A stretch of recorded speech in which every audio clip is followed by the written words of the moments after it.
প্রিয় ভাই ও বন্ধুরা, দেখেন এটা সমস্ত জায়গায় লবণের চাষ হয়।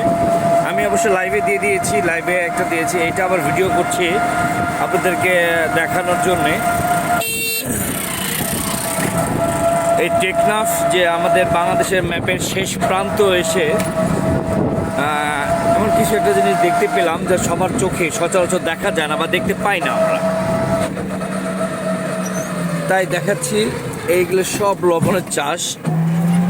এই দেখে লবণের বস্তা বোঝাই হয়ে আছে, হ্যাঁ, লবণের বস্তা বোঝাই হয়ে আছে। আর এগুলো সব চাষটা হচ্ছে লবণের চাষ।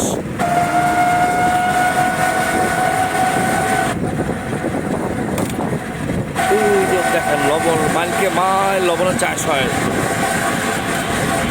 ওই পাশে হচ্ছে নাফ নদী, নাফ নদীর পানিটা তো মিষ্টি, ওই পানিটাও লাগে। লবণ চাষ করতে নাকি দুইটা পানিই লাগে, মিষ্টি পানিও লাগে, লবণাক্ত পানিও লাগে। আর ঠিক এই পাশ ঘুরে এই পাশ চলে গেলাম, এই পাশটা হচ্ছে লবণাক্ত পানি, লবণাক্ত সাগর। হ্যাঁ, এটা হলো বঙ্গোপসাগর। এই পানিটা লবণাক্ত হয়, কিন্তু লবণ তৈরি করতে নাকি দুইটা পানি প্রয়োজন পড়ে না ভাই, দুইটা পানিই লাগে। সমস্ত টিভি দিয়ে আছে লবণ, এগুলো লবণ। যাই হোক, আপনাদেরকে আরও কিছু দেখাবো সামনে নতুন কিছু পেলে।